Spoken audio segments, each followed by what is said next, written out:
E aí, pessoal, esse notebook aqui, ele é um Acer Aspire Go 15, tá?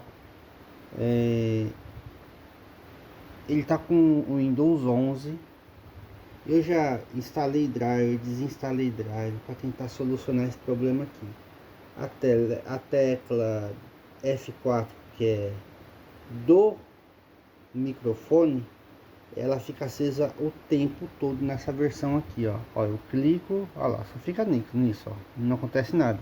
Já cliquei com FN e lá também nada, nem com Ctrl nada também.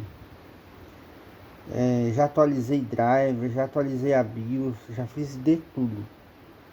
Pelo que eu estava lendo nas comunidades, é um problema da Acer, tá? Que no Linux ele apaga. Alguém tem alguma solução aí? Abraço.